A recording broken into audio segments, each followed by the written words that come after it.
En el nombre del Padre, del Hijo, del Espíritu Santo. Amén. Señor Dios Padre Todopoderoso y Eterno, te damos gracias, Señor, en esta noche, por permitirnos estar aquí presentes, Todopoderoso y Eterno. Bendito y alabado seas, Señor, en medio de tus ángeles y en medio de los santos. Que todos los ángeles te alaben, te bendigan y repitan 3 veces: Santo, Santo, Santo eres, Señor. Gracias, Todopoderoso, por el universo que has creado para nosotros. Gracias por nuestra galaxia, nuestro sistema solar. Gracias por nuestro planeta Tierra, Señor. Gracias, Todopoderoso, por el sol, por la luna y por todo aquello que has creado en tu infinito amor para que podamos tener vida, Señor. Gracias, Padre Santo, por la creación entera. Y gracias, Todopoderoso, por darnos la vida, el alma, el cuerpo, el espíritu, Señor. Gracias, Padre Santo. Hoy queremos pedirte que nos llenes del Espíritu Santo, que nos ilumines con tu palabra, Señor, para que tú seas glorificado a través de tu palabra, a través de la enseñanza del Espíritu Santo, único autor intelectual de toda la Biblia, Señor. Gracias, Todopoderoso, por Cristo nuestro Señor, Salvador, Redentor, nuestro eterno y sumo sacerdote. Gracias, Padre Santo, por su sacrificio único y eterno. Gracias, Señor, por la salvación. También te queremos dar gracias, Todopoderoso, por la Iglesia, por el Papa, por todos los obispos, sacerdotes, diáconos, religiosos y religiosas, por todos los gobernantes del mundo, justos e injustos, Señor. Bendito y alabado seas, Padre Santo, por regalarnos la vida, Señor. Ven, Espíritu Santo, y guíanos. Ven, Espíritu Santo, y oriéntanos. Ven, Espíritu Santo, y sé tú quien hable a través de tu palabra. Sé tú, Señor, hablando a través de nosotros, que humildemente nos postramos delante de ti como esclavos. Perdona nuestros pecados, Señor, de pensamiento, de palabra, de obra y de omisión, Señor. Ten misericordia de nosotros, Padre Santo.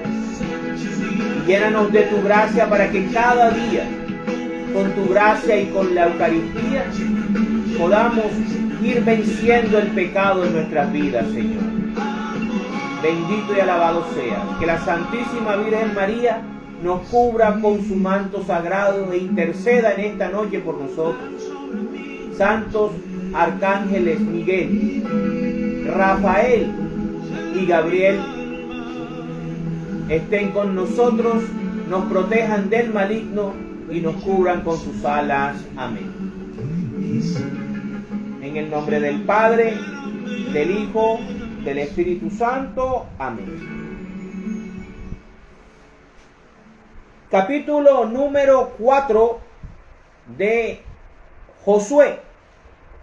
Las 12 piedras tomadas del Jordán. Después que todos terminaron de cruzar el Jordán, el Señor le dijo a Josué: escoge 12 hombres del pueblo, uno de cada tribu, y diles que saquen 12 piedras de en medio del río, del lugar donde están parados los sacerdotes, y que las lleven y las pongan en el lugar que van a acampar esta noche. Entonces Josué llamó a los 12 hombres que había escogido y les dijo: entren hasta el centro del Jordán, delante del arca del Señor, el Dios de ustedes, y cada uno de ustedes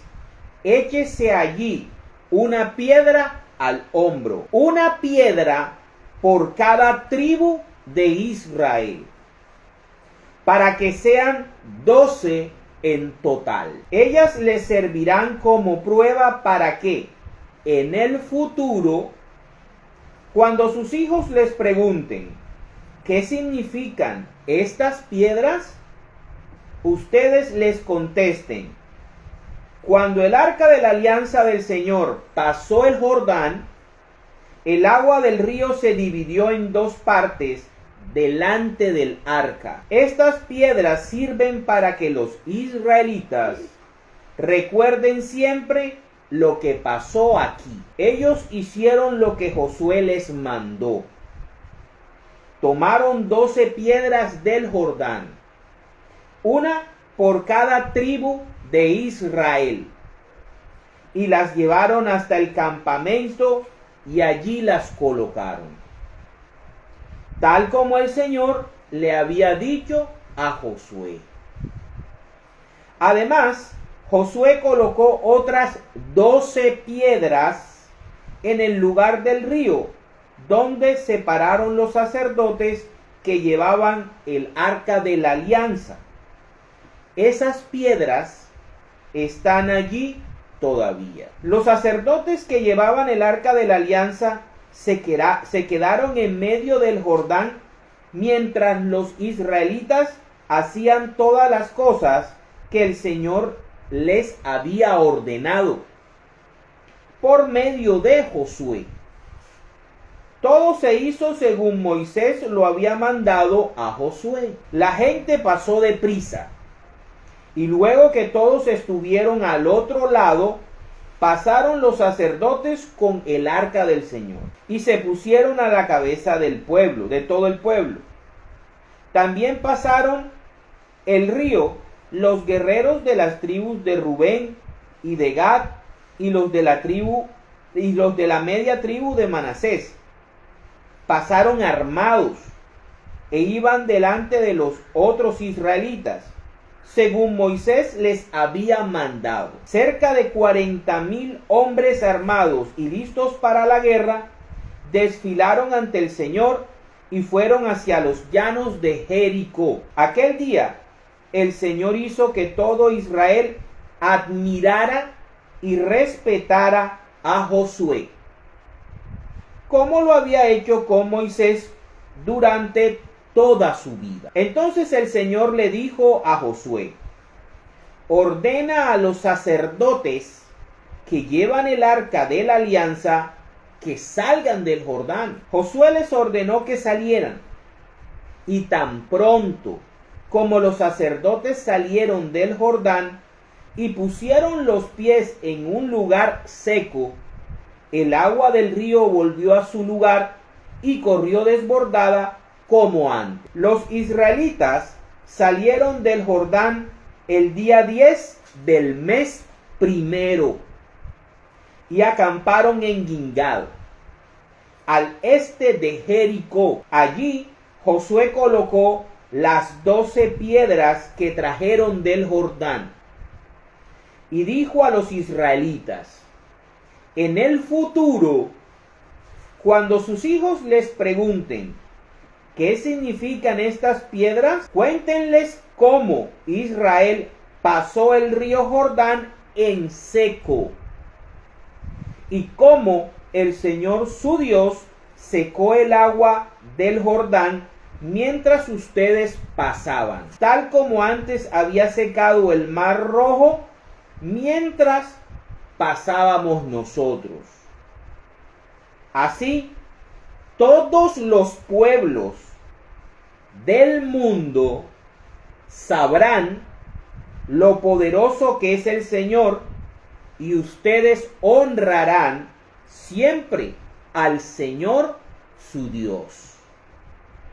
Palabra de Dios. El capítulo número 4 del libro de Josué nos cuenta ya en detalle la forma como el pueblo de Israel cruza el río Jordán en seco. Israel pasa más de 400 años siendo una nación esclavizada, sin leyes, sin normas, sin jefes, sin una estructura de gobierno propia, sin una religión, sin una estructura religiosa jerárquica establecida, sin una ley. Y con la liberación de Moisés, al cruzar el Jordán, al cruzar el Mar Rojo,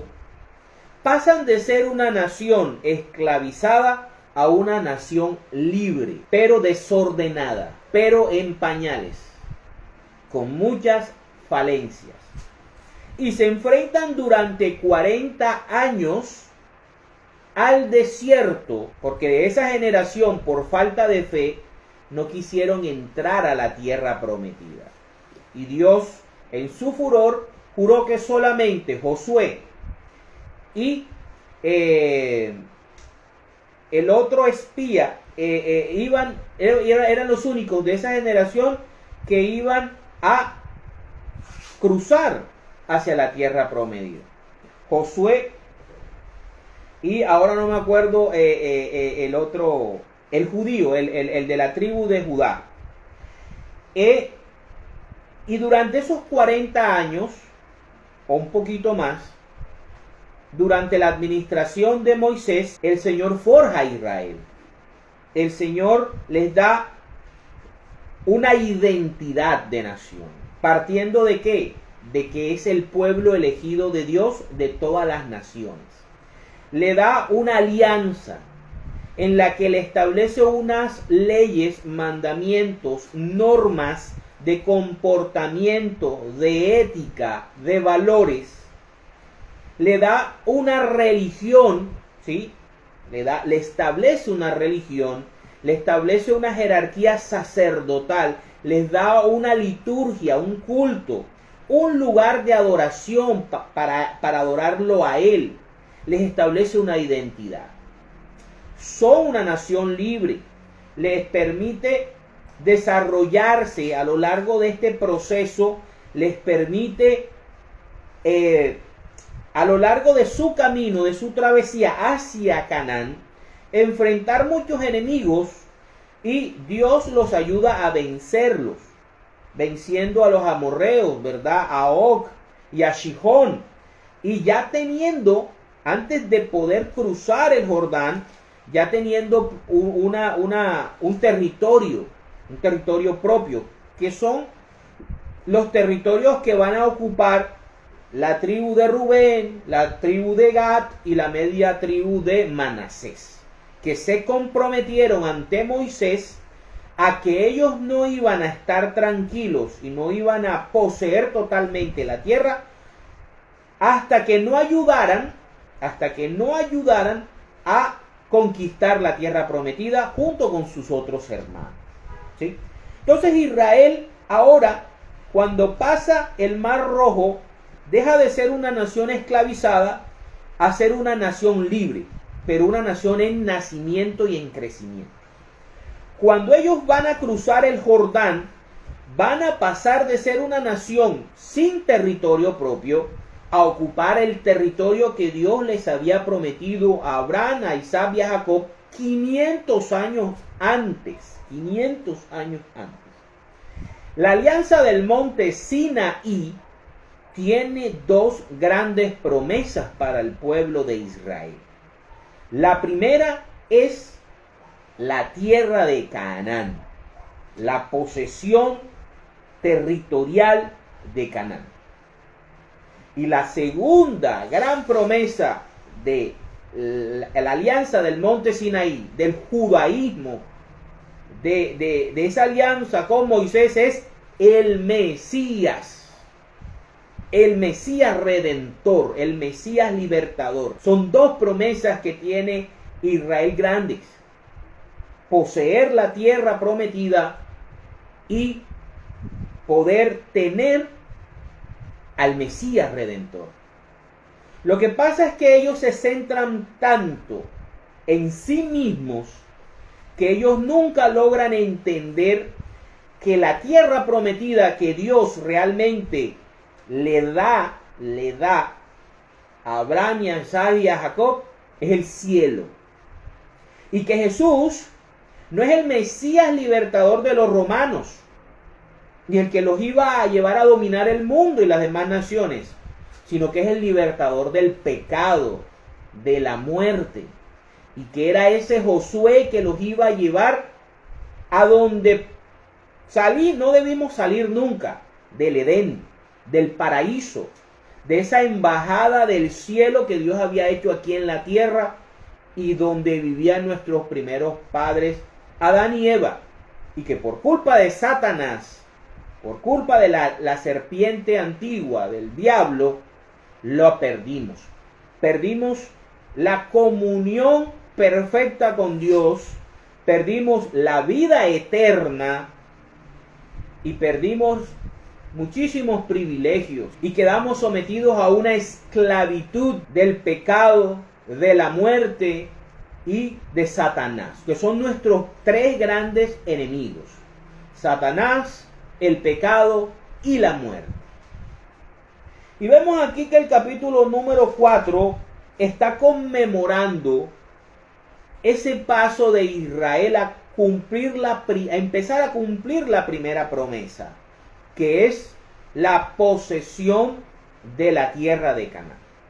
Y lo hacen también cruzando un cuerpo de agua, ya no el Mar Rojo, sino el Jordán. La diferencia es que el mar, aunque tiene movimiento, está estancado y es enorme, mientras que el río Jordán tiene vida.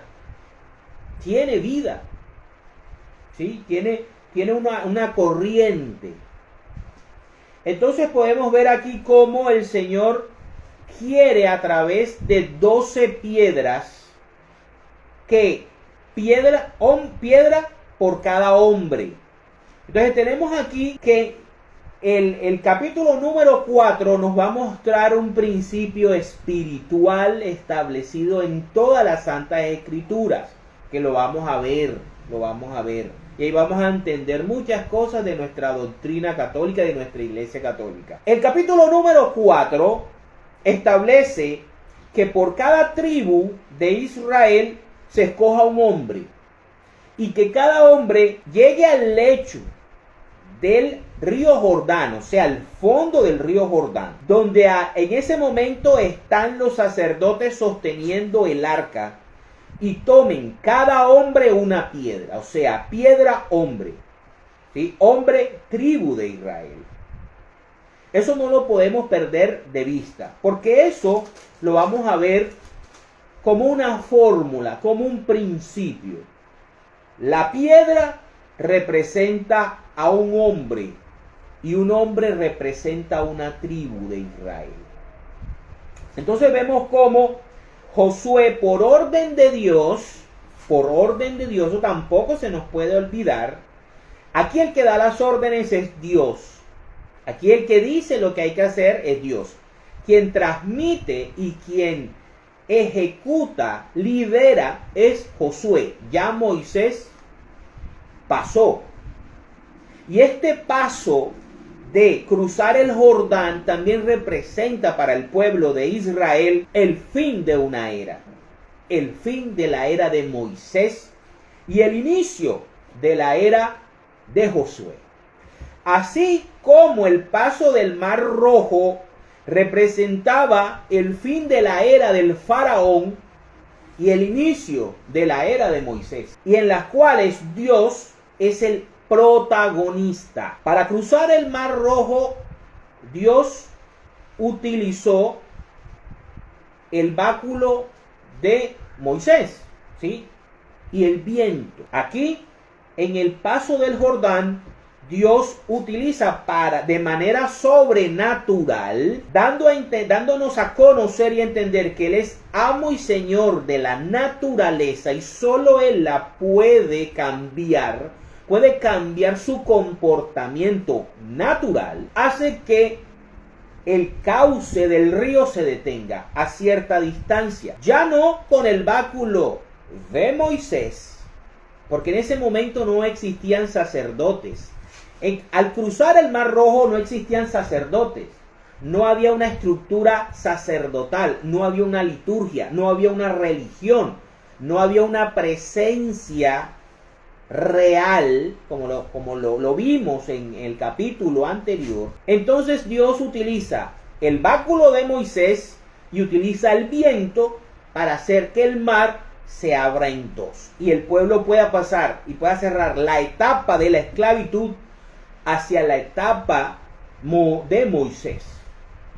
Aquí se cierra una etapa cuando el pueblo de Israel cruza el Jordán y cruza completico, porque los de Rubén, Gad y la media tribu de Manasés cruzan con sus 40,000 hombres. No cruzan todos los miembros de la tribu, pero cruza representantes. Y ahí Israel cierra una etapa de su historia y comienza otra etapa de su historia, la etapa con Josué y la etapa de la conquista de la tierra prometida. Esto tiene que ser marcado, esto tiene que quedar como el inicio del cumplimiento de la promesa de Dios después de los 500 años que tuvieron que esperar, 500 años, 5 siglos.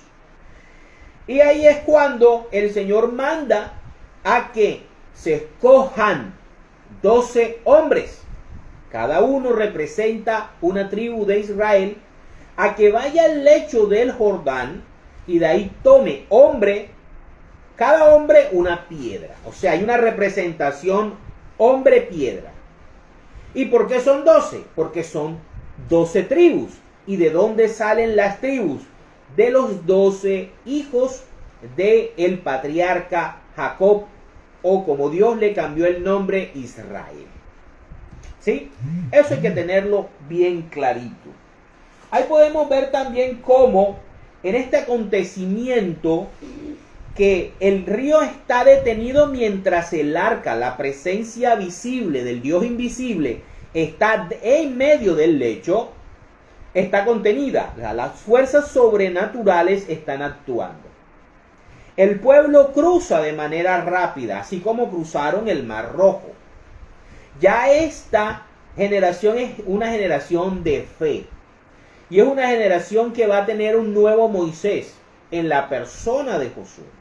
Por eso Dios hace todas estas cosas para decirle al pueblo que este es un nuevo líder, un nuevo liderazgo y que tienen que respetarlo, que tienen que seguirlo, que tienen que dejarse guiar por él porque Dios lo escogió y Dios lo está guiando. También podemos ver cómo en el mismo lecho se escogen 12 piedras y se dejan ahí en el lecho como una firma, por aquí pasamos nosotros. Entonces, hay 24 piedras en total. 12 en el lecho del río Jordán y 12 que van a estar a un costado del río como un monumento para recordarle a las futuras generaciones lo que había acontecido ahí, como Dios había permitido y les había hecho el milagro de dejarlos pasar por el lecho del Jordán, muy bravo, muy engrandecido en esa época, para que el pueblo de Israel pudiese empezar la conquista de Canaán. 24 piedras, tal y como son 12 tribus de Israel y son 12 apóstoles. Por eso la base del nuevo pueblo de Dios, por eso la base, las columnas del templo de Jerusalén celestial son los 12 apóstoles. Por eso la Iglesia Apostólica Romana, Católica Apostólica Romana, es apostólica. Porque la base de la Iglesia Católica es el testimonio y la doctrina enseñada oralmente, en principio, oralmente por los apóstoles escogidos por Cristo, el Mesías y el Josué definitivo, que es el que nos va a llevar a la tierra prometida definitiva, de vuelta al Edén, de vuelta al cielo. Católico cristiano, tú luchas en la iglesia, tú luchas en tu vida por amar a Cristo, por ser un buen cristiano, por ser un buen católico, porque quieres hacer parte de ese pueblo que va a cruzar el Jordán y va a llegar al otro lado, al cielo. Para terminar, podemos ver cómo ellos llegan el día 10 del primer mes. El día 10 del primer mes. O sea, cuando empezaban los preparativos para la Pascua. Dios no da puntal sin dedal. Todo lo calcula perfectamente. Todo lo tiene bien sincronizado. Y permitió y guió al pueblo de Israel para que cruzara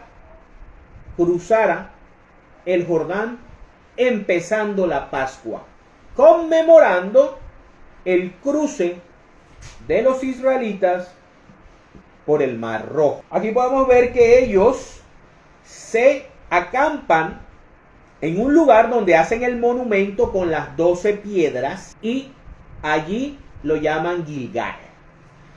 Ese va a ser el centro de operaciones militares para conquistar la tierra prometida. Empezando por Jericó, se quedan al este de Jericó, al lado oeste del río Jordán, porque ya lo cruzan, y esto sucede o esto pasa con el fin de poder hacer la conquista de la tierra prometida.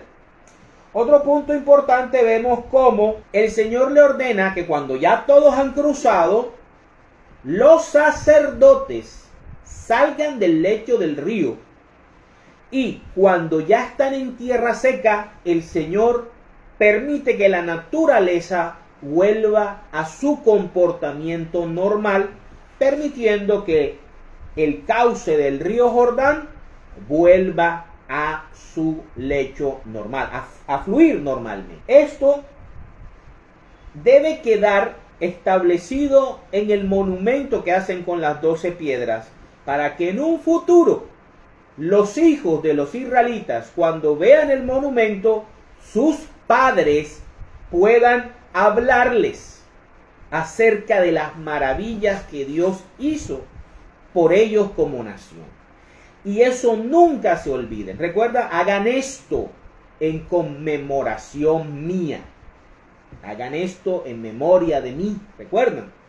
Bueno, digamos que aquí está ese principio para la gloria de Dios. Vamos ahora a establecer un principio bíblico. El principio que utilizó nuestro Señor Jesucristo para establecer su iglesia. Miren, la palabra de Dios, la Biblia, este libro tiene un solo inspirador, un solo autor intelectual, uno solo. Se llama Espíritu Santo, se llama Paráclito, se llama el Espíritu de la verdad. Uno solo. Tiene más de 40 autores materiales. Creo que se llama agiógrafos.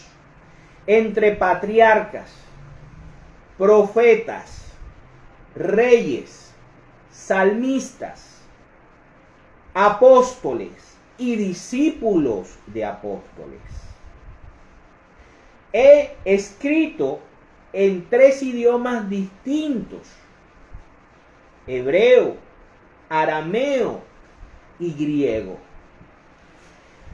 De personas en 3 continentes distintos: Asia, África y Europa, con más de 1500 años de diferencia y en total entre todos ellos. Aquí hay una herencia intelectual, espiritual, cultural, lingüística de más de 1500 años.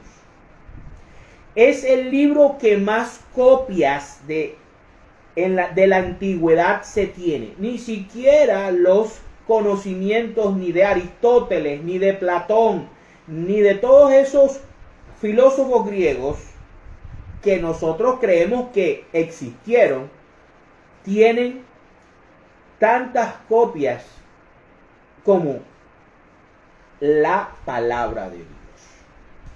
¿Por qué digo esto? Y este libro está compuesto por 73 libros, 73, no 66. Dios lo selló con el número 73, que es 7 y 3.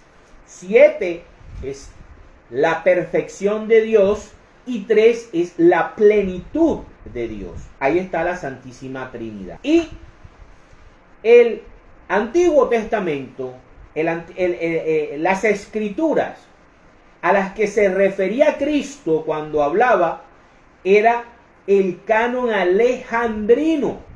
El canon alejandrino con 46 libros. Cuando Cristo y Pablo y los apóstoles hablaban de las escrituras, hablaban del canon alejandrino o la Septuaginta. El canon que a partir de 1825 los señores protestantes dicen que es la Biblia, es el canon palestinense, que se hace posterior al año 90 después de Cristo.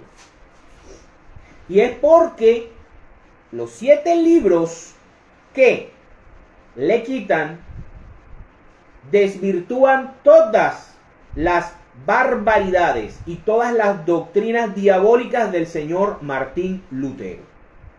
Por eso lo quitan, por eso los quitan.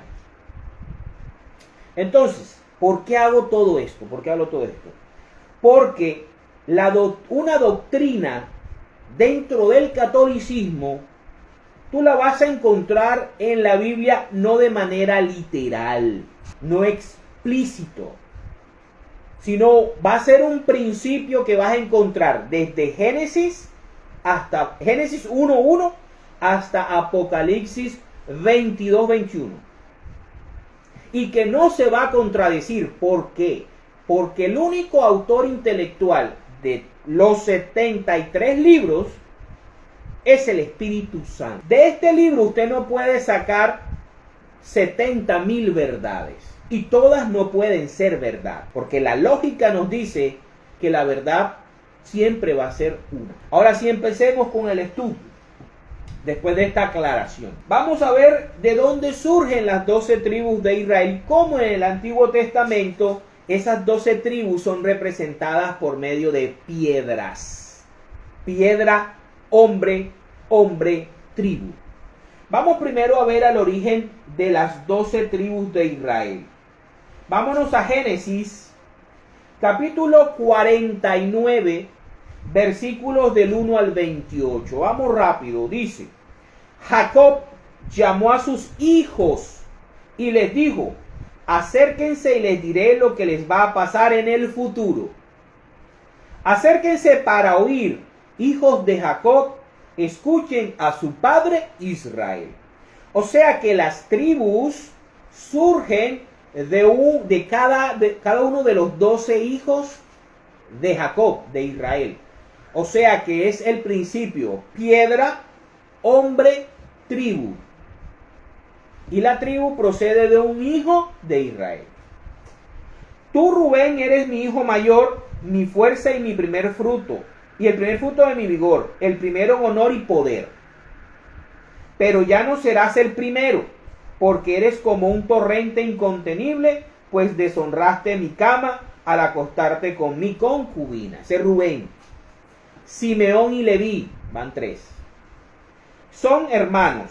Sus armas son instrumentos de violencia. Jamás quiero estar presente en el lugar de sus reuniones, pues cuando estaban enojados mataron gentes y por puro capricho les rompieron las patas a los toros. Maldito sí, maldito sea su enojo tan salvaje. Yo los dispersaré por completo en todo el pueblo de Israel.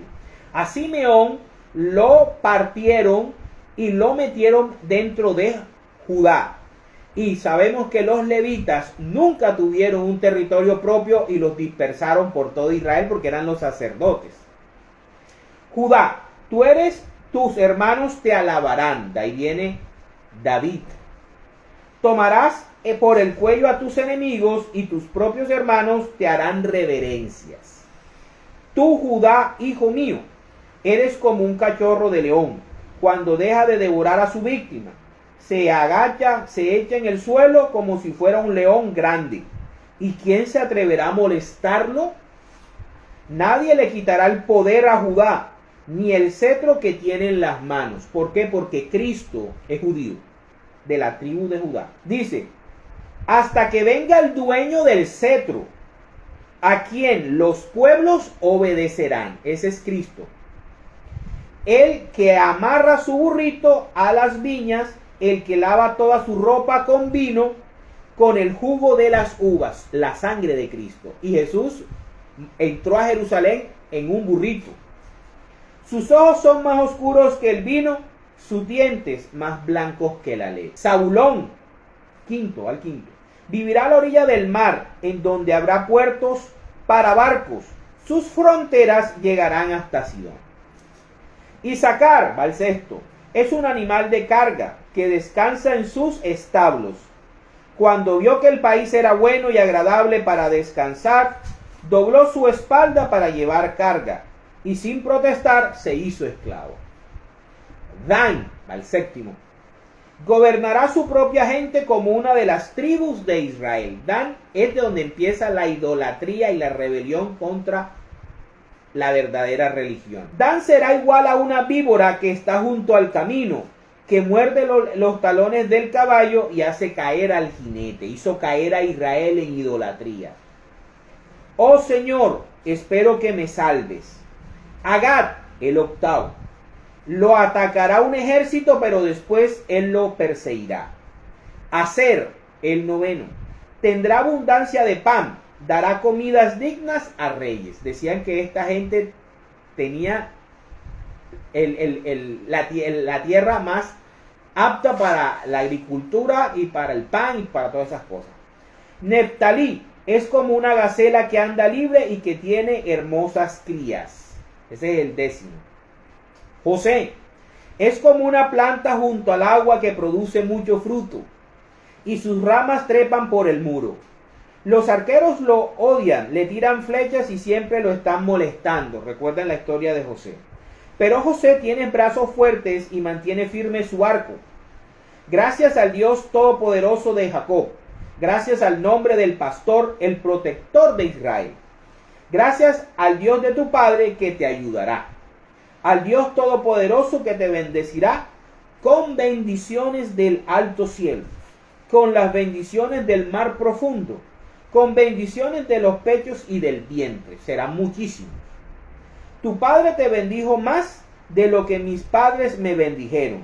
Hasta el fin de los montes eternos, estas bendiciones estarán sobre la cabeza de José, que fue escogido entre sus hermanos.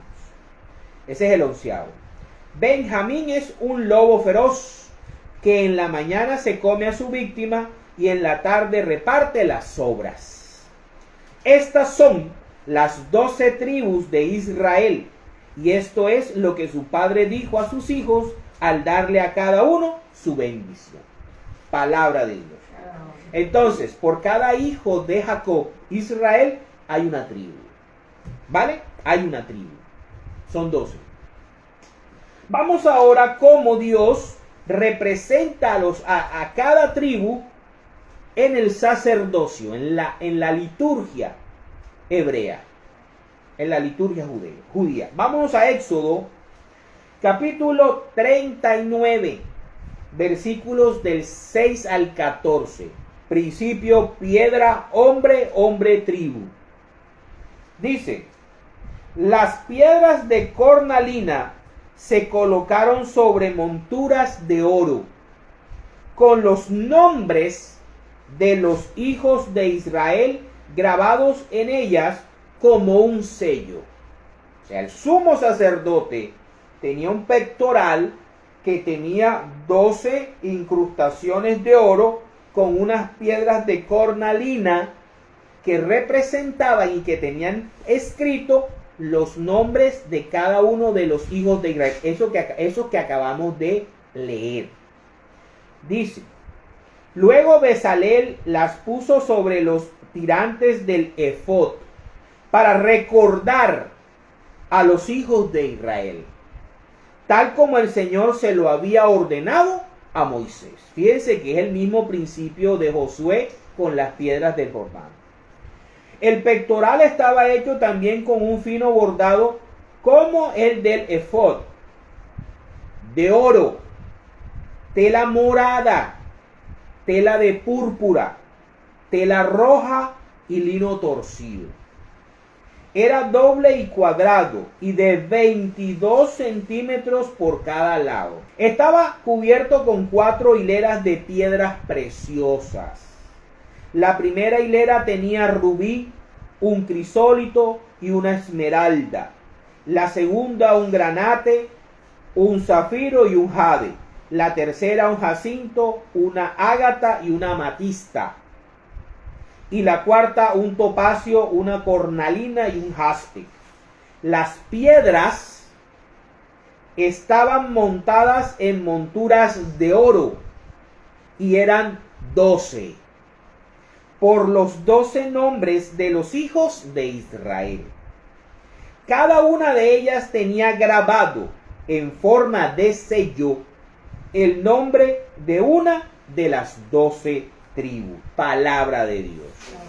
Entonces vemos como el sumo sacerdote, que representa lo máximo de la liturgia hebrea, de la liturgia de la alianza del monte Sinaí, estaba adornado con un pectoral que tenía 12 piedras preciosas que cada una representaba a cada tribu. Recordemos que cada tribu nace de un hombre, hijo de Israel. Vamos ahora a ver cómo este principio bíblico, teológico y espiritual, piedra, hombre, hombre, tribu, se encuentra también en la adoración y en la apologética de Elías hacia Yahvé y hacia la verdadera religión de Israel. Vámonos a Primera de Reyes, capítulo 18, versículos del 30 al 40. Entonces Elías dijo a toda la gente: acérquense a mí. Toda la gente se acercó a él y él se puso a reparar el altar del Señor, que estaba derrumbado. Tomó 12 piedras conforme al número de las tribus de los hijos de Jacob, a quien el Señor dijo que se llamaría Israel, y construyó con ellas un altar al Señor. Hizo luego una zanja alrededor del altar donde cabrían unos 20 litros de grano, y tras acomodar la leña descuartizó el becerro y lo puso sobre ella. Luego dijo: llenen 4 cántaros de agua y vacíenlos sobre el holocausto y la leña. Luego mandó que lo hicieran por segunda y tercera vez. 3 veces mojaron el becerro y llenaron de agua todo el altar y todo a su alrededor. Y así lo hicieron ellos. El agua corría alrededor del altar. Y también llenó la zanja. A la hora de ofrecer el holocausto, el profeta Elías se acercó y exclamó: Señor, Dios de Abraham, Isaac e Israel. Haz que hoy se sepa que tú eres el Dios de Israel y que yo soy tu siervo y que haga todo esto y que hago todo esto porque me lo has mandado. Obediencia a Dios, no a otro. Respóndeme, Señor, respóndeme, para que esta gente sepa que tú eres Dios, como en el capítulo 4 de Josué, y que los invitas a volverse de nuevo a... En aquel momento, el fuego del Señor cayó y quemó el holocausto. Eso pasó en el monte Carmelo. La leña y hasta las piedras y el polvo, y consumió el agua que había en la zanja. Al ver esto, toda la gente se inclinó hasta tocar el suelo con la frente. Y dijo: el Señor es Dios. El Señor es Dios. Entonces Elías les dijo: atrapen a los profetas de Baal, que no escape ninguno. La gente los atrapó y Elías los llevó al arroyo Quizón, y allí los degolló. Palabra de Dios. Entonces vemos como en dos momentos cruciales, al momento de adornar al sumo sacerdote levita, a Aarón, en sus vestiduras, que eran las que iban a estar en presencia del arca de la alianza, y era el que una vez al año iba a presentar el sacrificio por el pecado de todo el pueblo, de él y de todo el pueblo. En sus vestiduras sagradas, por eso los sacerdotes, los obispos, el papa, usan ornamentos santos, sagrados. Por eso tienen alba, casulla, albacasulla, tienen estola, tienen cíngulo, porque eso viene del judaísmo. No una corbata, no un pantalón, no un saco, porque eso no son ornamentos litúrgicos. Dios es un Dios litúrgico. Aunque nosotros no lo querramos aceptar, en el cielo hay liturgia. En el cielo se celebra la misa. En el cielo Dios tiene cantores, proclamadores, agentes de la comunión, tiene acólitos, que son los ángeles, tiene todo. Todo lo que hay en la iglesia, en la liturgia de la iglesia católica, está en el cielo. Así, igualitico. Porque eso viene de allá. Empezó en el pueblo de Israel y se desarrolló y se ha venido dando a lo largo de los 2000 años que llevamos en la iglesia católica. Y obviamente en la iglesia ortodoxa, ¿verdad? Entonces vemos aquí también cómo en el momento de demostrar a Dios y en el momento de hacer la adoración verdadera, también vemos cómo se cumple el principio espiritual, el principio bíblico de hombre, piedra, tribu. Hombre, piedra, tribu. Una piedra por cada tribu. Y las tribus proceden de los hijos de Jacob, ¿vale? Vamos ahora cómo en la alianza del monte Sión, la que establece Cristo, también se tiene que cumplir ese principio. Cuando Jesús, el nuevo Josué, el Cristo, escoge a sus 12 apóstoles, uno por cada tribu de Israel. Por eso no coge 13, 5, 7, 15, 40, 72, escoge 12. Vamos a el Evangelio de San Lucas. Lucas, capítulo 6, versículos del 12 al 16. Cristo establece, escoge a los 12 hombres, a los que le van a dar origen al nuevo pueblo de Dios, que es la iglesia. Por eso la iglesia católica es apostólica. Por eso nosotros no aceptamos a más nadie. Por eso nosotros le decimos al señor Martín Lutero: piérdase, piérdase, mi hermano. Porque usted es un Judas Iscariote. Usted y los que han salido después de usted. Piérdase, hermano. La verdad hay que poner al señor Martín Lutero en el lugar que se merece, en el infierno.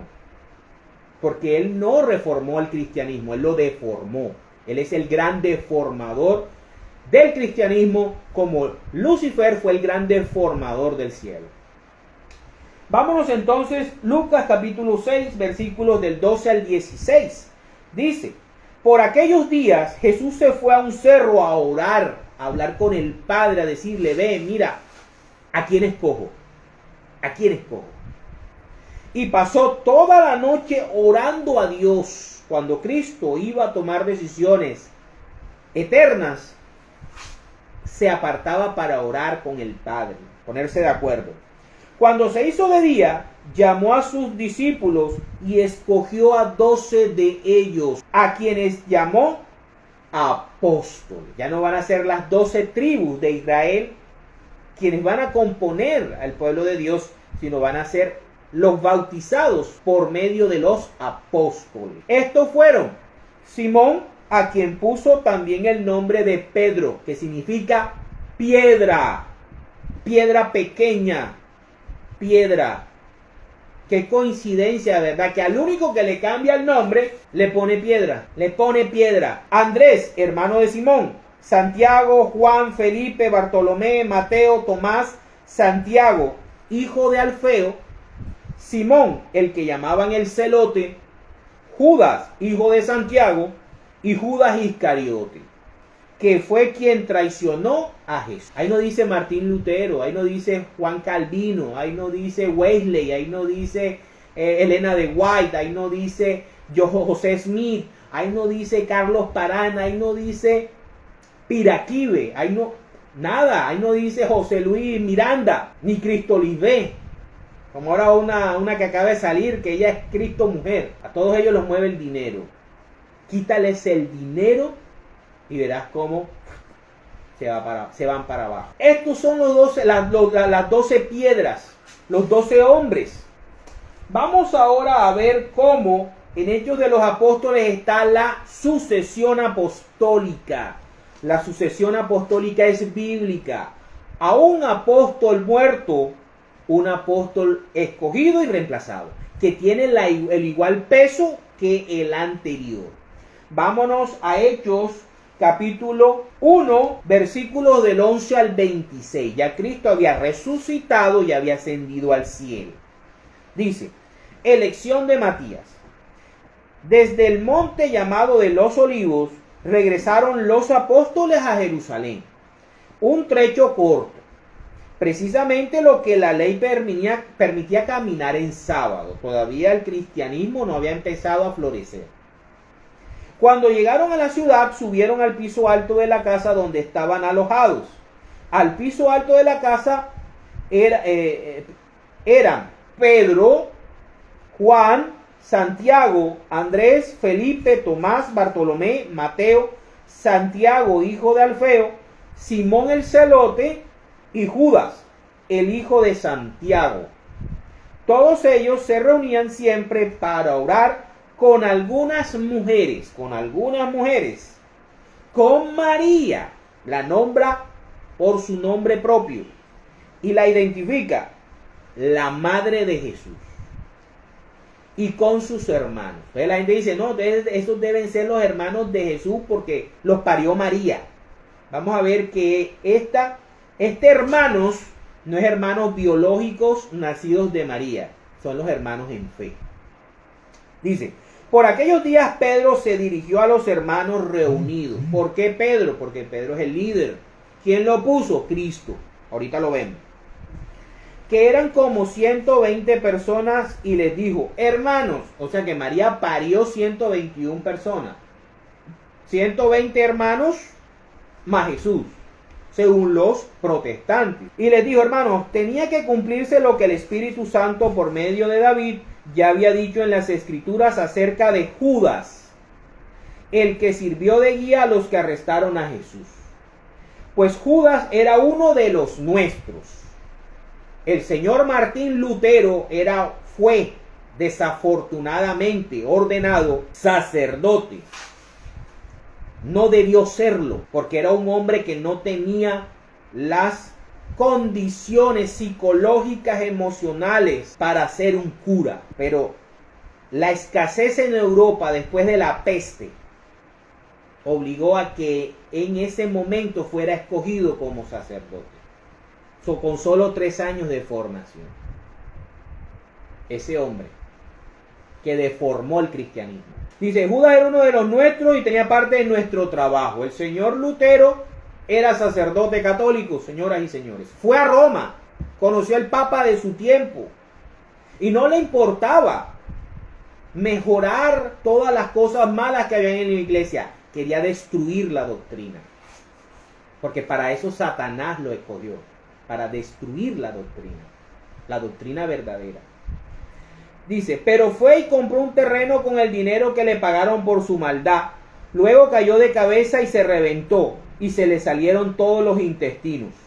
Cuando los que vivían en Jerusalén lo supieron, llamaron a aquel terreno Aceldama, que en su lengua quiere decir campo de sangre. Después que el señor Martín Lutero hace esta revolución, consigue el apoyo de los duques y príncipes de Alemania y se arma una guerra sangrienta entre protestantes y católicos. Los protestantes siendo los más sanguinarios. Después incentiva al rey Enrique VIII a que se divorcie de la iglesia para que se pueda casar con Ana Bolena. Y el señor Enrique VIII, y después de la muerte del señor Enrique VIII, los protestantes de Inglaterra comienzan una persecución contra los católicos y le comienzan a acabarlos. Eso es historia, yo no me la estoy inventando, eso está en la historia. Entonces este señor creó un campo de sangre, este señor Lutero. En efecto, el libro de los Salmos dice que su casa se vuelva un desierto y que nadie viva en ella. Y también que otro ocupe su cargo, porque el apostolado, el ser apóstol, es un cargo que se transmite por medio de sucesión apostólica. Tenemos aquí hombres que nos han acompañado todo el tiempo que el Señor Jesús estuvo entre nosotros, desde que fue bautizado por Juan hasta que subió al cielo.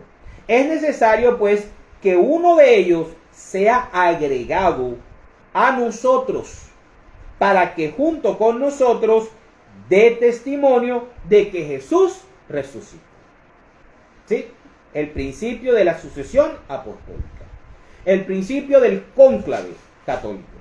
Entonces propusieron a 2, los llamados preferetis. Siempre hay 2, 3, 4 candidatos a ser papa. Se llaman preferetis. Y por ellos se vota dentro del cónclave. Y llamados también, entonces mencionado a José, llamado Barsabás, y llamado también Justo, y a Matías. Y oraron así: Señor, tú que conoces los corazones de todos, muéstranos cuál de estos 2 has escogido. Por eso el Papa es escogencia del Espíritu Santo. Es el Espíritu Santo que le indica a cada cardenal, es este. Yo quiero este. Porque para el tiempo y para la obra que quiero, me sirve este. Para que tome su cargo el servicio de apóstol que Judas perdió por su pecado cuando se fue al lugar que le correspondía. Lo echaron a suerte. En el cónclave es una votación, las 2/3 partes, el 70%, no sé muy bien las leyes canónicas ahora cómo están, pero aquí lo echaron a suerte y esta favoreció a Matías, quien desde aquel momento quedó agregado a los 12 apóstoles. Por eso cuando se hace el cónclave y sale el humo blanco y dice, habemos papa, ese señor, nos guste, no nos guste, nos convenga o no nos convenga, es el que el Espíritu Santo escogió y es Pedro en la tierra. Es Pedro en la tierra. Y hay que respetarlo. Así como el pueblo de Israel respetó a Josué y lo siguió. Y esa es una de las bases de nuestra iglesia católica cristiana. El Papa, muy importante. Por eso Satanás lo ataca bastante a él. Y por eso hay que orar mucho por él. Vamos ahora a qué tan importantes son los apóstoles y qué tan importantes son espiritualmente hablando, los hijos de Israel. Vámonos a Apocalipsis. Vean que fuimos saltando desde Génesis y llegamos a Apocalipsis. Vámonos a Apocalipsis, capítulo 21, versículos del 9 al 14, donde terminarán los apóstoles. Vi uno de los 7 ángeles que tenían las 7 copas, llenas de las 7 últimas calamidades, y me dijo: ven, que te voy a enseñar a la novia, la esposa del Cordero. Y en la visión que me hizo ver el Espíritu, el ángel me llevó a un monte grande y alto, o sea, el monte Sión, y me mostró la gran ciudad santa de Jerusalén, que bajaba del cielo, de la presencia de Dios. ¿Qué es el cielo? Estar en la presencia de Dios. ¿Qué era el Edén? Estar en la presencia de Dios. La ciudad brillaba con el resplandor de Dios. Su brillo era como el de una piedra preciosa. ¿Sí? Que estábamos viendo en Éxodo 39, todas las piedras preciosas que existen. Como un diamante, transparente como un cristal. Alrededor de la ciudad había una muralla grande y alta, que tenía 12 puertas. Y en cada puerta había un ángel. Y en las puertas estaban escritos los nombres de las 12 tribus de Israel. 3 puertas daban al este, 3 al norte, 3 al sur y 3 al oeste.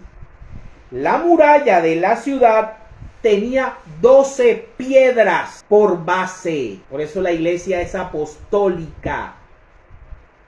Porque la base de la iglesia son los apóstoles. Las piedras escogidas por Cristo, para recordarlas a las futuras generaciones quién es Cristo. Dice: la muralla de la ciudad tenía 12 piedras por base, en las que estaban escritos los nombres de los 12 apóstoles del Cordero. Palabra de Dios. Principio: hombre, piedra, tribu. Se repite por toda la palabra de Dios. Vamos a ver dónde Cristo aplica este principio para establecer su iglesia. Y así podemos entender de mejor manera qué es el papado. Vámonos a Mateo, capítulo 16, versículos del 13 al 19. Dice: cuando Jesús llegó a la región de Cesarea de Filipo, preguntó a sus discípulos: ¿quién dice la gente que es el Hijo del Hombre? Ese es el centro del cristianismo. Esa es la pregunta más importante del cristianismo. ¿Quién es Cristo? ¿Quién es Jesús de Nazaret? Ellos contestaron, otros apóstoles: algunos dicen que Juan el Bautista, otros dicen que Elías, y otros dicen que Jeremías o algún otro profeta. Y ustedes, Jesús le pregunta a sus discípulos, ¿y ustedes quién dicen que soy? ¿Cuál es su fe? ¿En qué creen ustedes? Les preguntó. Simón Pedro le respondió: tú eres el Mesías. La tenía clara Pedro. El Hijo del Dios viviente. Por eso Pedro es el guardián del depósito de la fe. Entonces Jesús le dijo: dichoso tú, bienaventurado tú, Simón, que es su nombre natural, hijo de Jonás. Está recitando la fórmula de Isaías 22. Porque esto no lo conociste por medios humanos, sino porque te lo reveló mi Padre que está en el cielo. Y yo te digo que tú eres Petrus o Petra, piedra pequeña, piedra. Y sobre esta piedra, sobre ti, hombre. Recuerden el principio bíblico de piedra, hombre, tribu. Y yo te digo que tú eres Pedro. Y qué casualidad que le cambia el nombre a piedra. Y sobre esta piedra voy a construir mi iglesia. Y ni siquiera el poder de la muerte podrá vencerla. Te daré las llaves del reino de los cielos. Está recitando Isaías 22. Lo que tú ates aquí en la tierra también quedará atado en el cielo.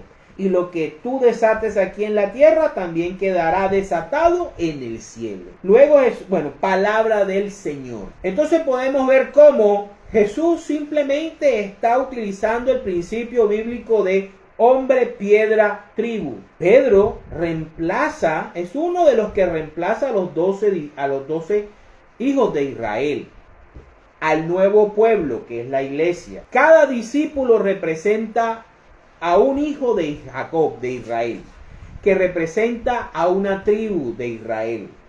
Cada tribu está representada por una piedra. Lo vimos en el pectoral del sumo sacerdote de Aarón. Lo vimos cuando Elías estaba defendiendo la religión verdadera, cuando hizo el altar con 12 piedras. Y la podemos ver en muchos otros versículos. Yo pude haber utilizado otros versículos más, pero por cuestiones de tiempo no escogí, el Espíritu Santo escogió estos. Y vemos cómo el Espíritu Santo nos quiere decir algo. Por eso Jesús le coloca a Simón, hijo de Jonás, el nombre, le cambia el nombre. O sea, esta es tu nueva misión. Tú vas a ser el cargo que va a estar a cargo de mis ovejas. De mis ovejas. O sea que los que siguen al Papa, los que están bajo la comunión del Papa, son las ovejas de Cristo, para la gloria de Dios. En nombre del Padre, del Hijo, del Espíritu Santo.